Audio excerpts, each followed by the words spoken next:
Good morning, everyone. Today we shall talk motion.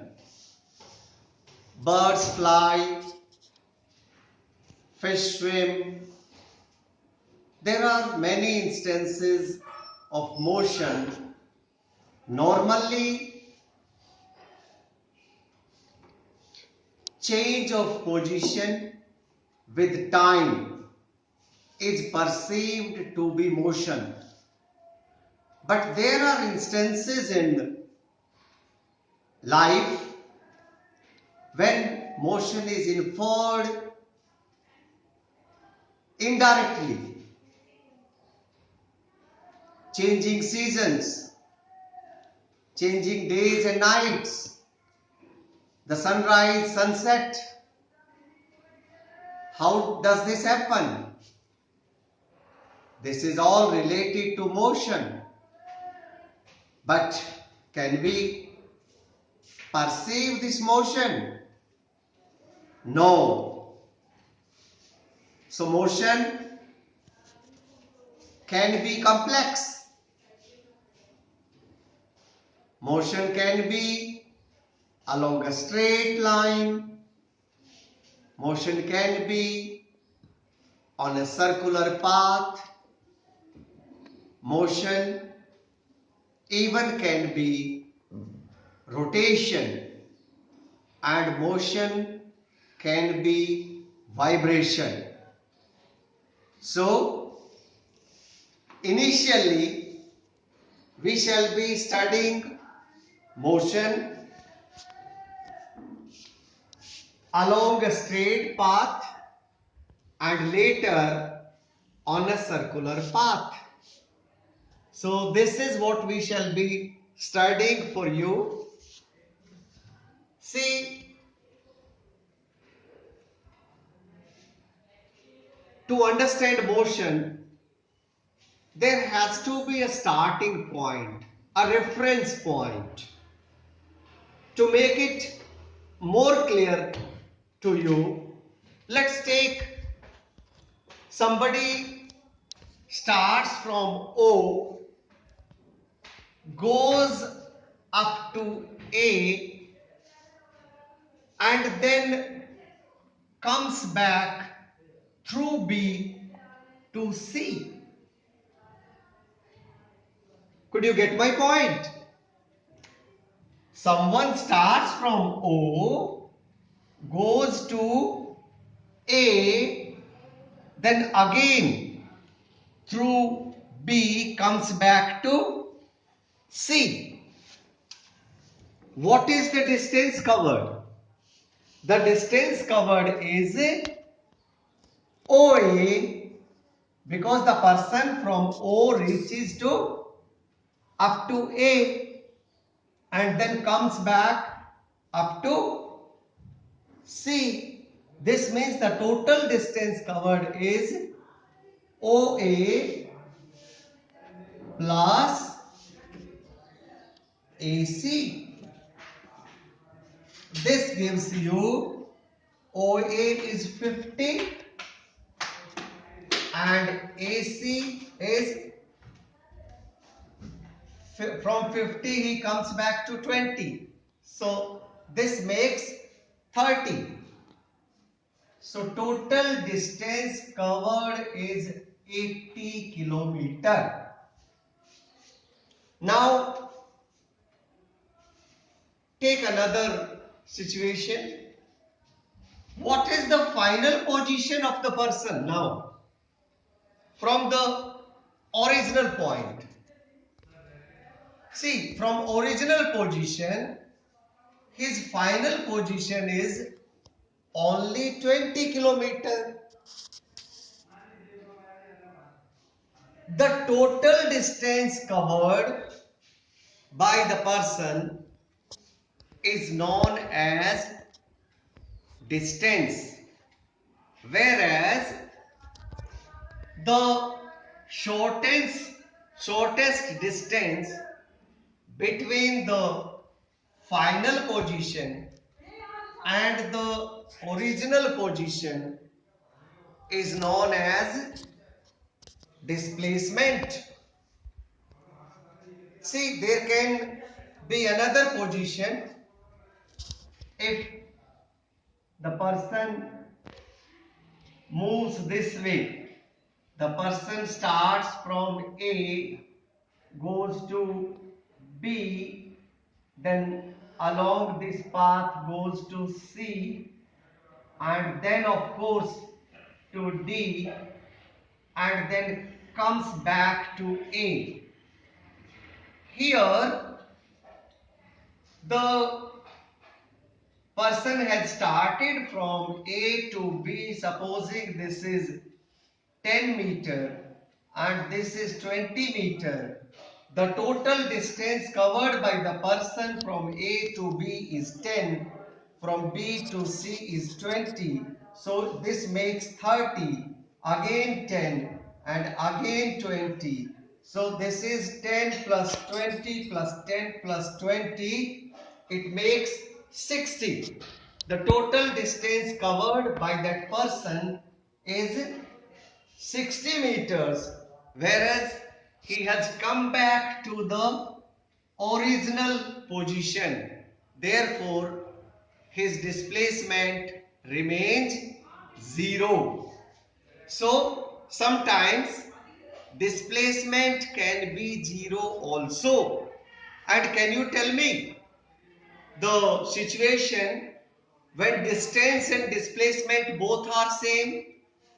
Yes, distance and displacement both will be same if the distance covered is along a straight line.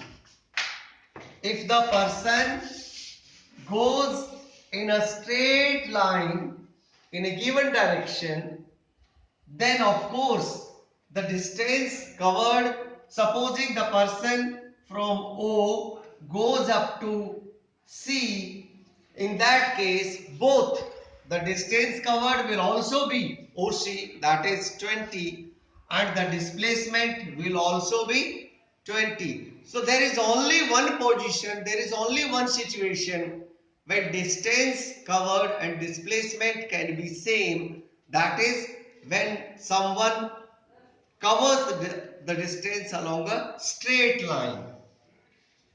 I hope I have made it very clear what is the difference between distance and displacement, talking about uniform motion and non-uniform motion.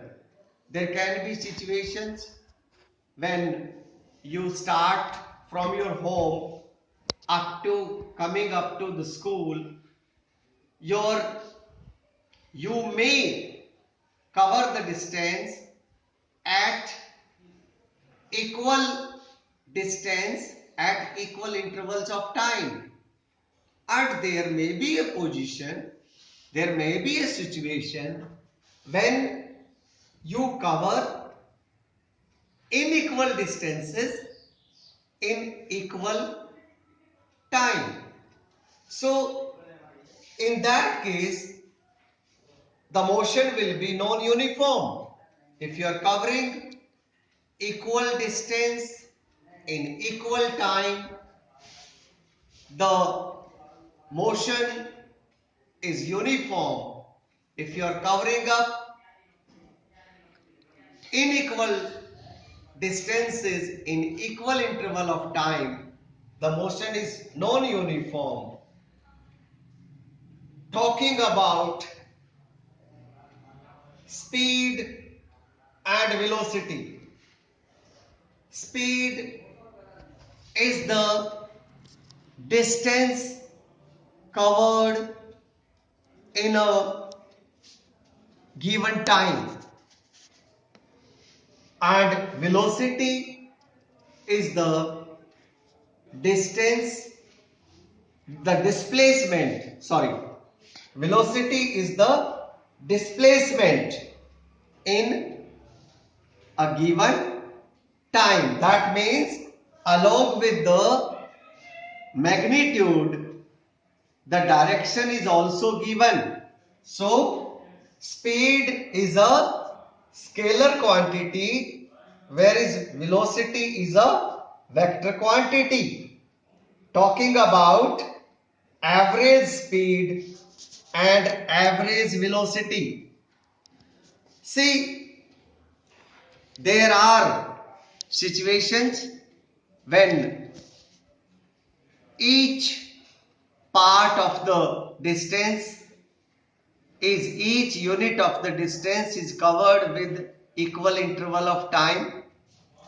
That will be the time when the speed will be average. It does not happen. So to find out average speed, what we do is we divide the total distance with the total time. So average speed is the total distance upon total time.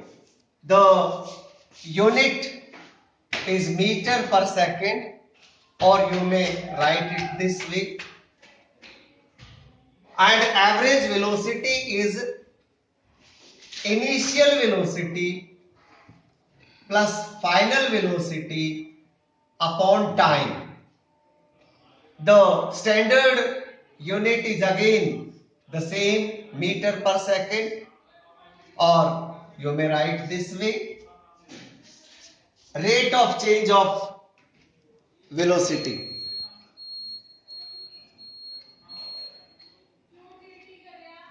See, velocity keeps changing. It is not possible that when you start from a particular place and reach to a particular place, the velocity is not constant. It keeps changing. So, the rate of change of velocity, that is, how do we find out the change in the velocity? That is the final velocity minus the initial velocity divided by the time gives one more quantity, that is acceleration. Now this acceleration can be both the velocity may increase, the velocity may decrease. So when the acceleration is negative, we call it retardation also. Retardation is the negative acceleration. Let's try to solve a problem for you. A farmer moves along the boundary of a square field of side 10 meter in 40 seconds. Here is the square field. This is the field A, B, C, D. Each side being 10 meter. 10 meter. Each side being 10 meter, 10 meter, 10 meter. This means you have to find the distance as well as the magnitude of displacement after 2 minutes and 20 seconds. See, supposing the farmer starts from A and completes one round. In one round, the farmer will be covering up 10 plus 10 plus 10 plus 10, 40 meters. So the distance covered in one round is 40 meters. The farmer goes around 40 meters. See, he has to cover up 2 minutes and 20 seconds. This is the total time. 2 minutes and 20 seconds will make it 2 into 60 plus 20 seconds. That will give you 140 seconds. 140 seconds are to be covered up, whereas the farmer covers one complete round in 40 seconds. He takes 40 seconds to complete one round, whereas he has to keep walking 140 seconds. That means in 140 seconds he will complete the number of rounds completed by the farmer will be 140 upon 40. This will give you 3.5 rounds. He will complete 3.5 rounds in the given time. That means if he starts from here, he will make 3 complete rounds, and then in the 4th round he will reach here. That means the displacement will be AC. And now you know displacement is the shortest distance. That means you have to find the length of AC. How do you find the length of AC? AC is, see, this is a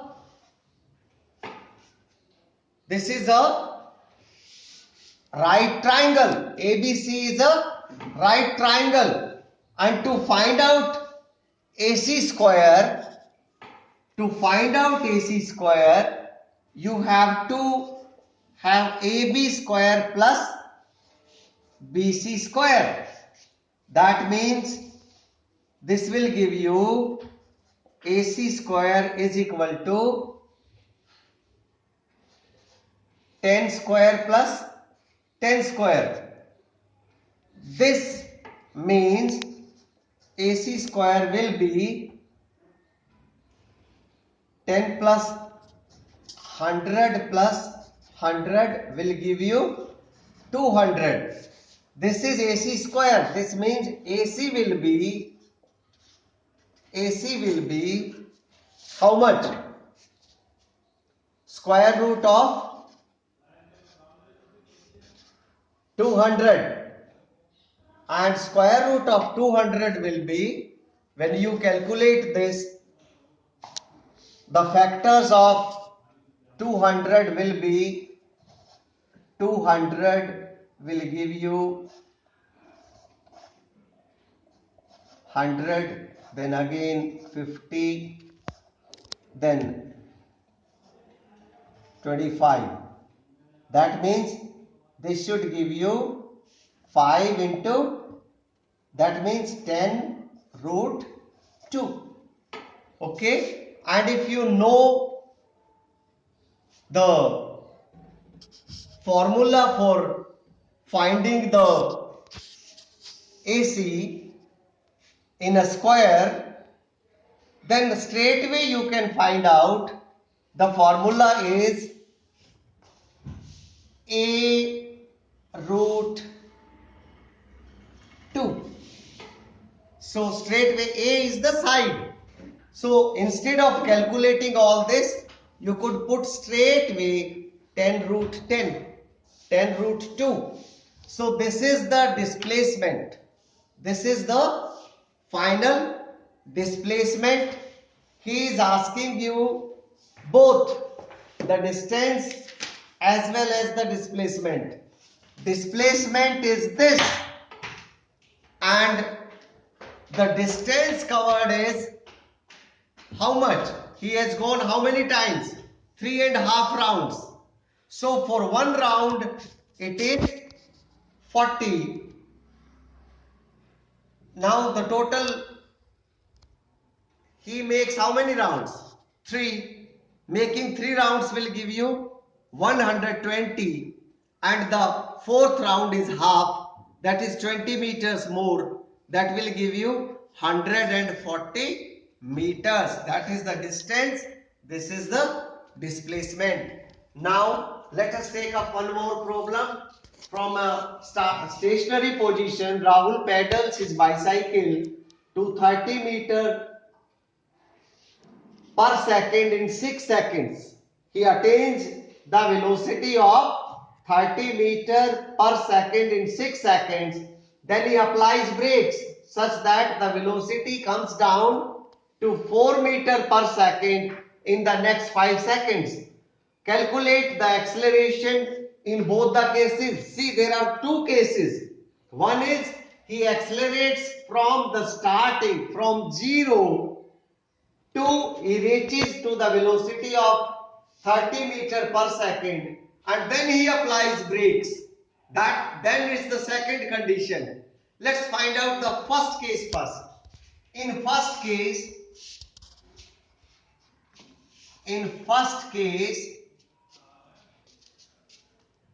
what is the initial velocity? The initial velocity is 0.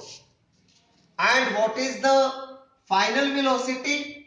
The final velocity is 30 meter per second. How much is the time taken?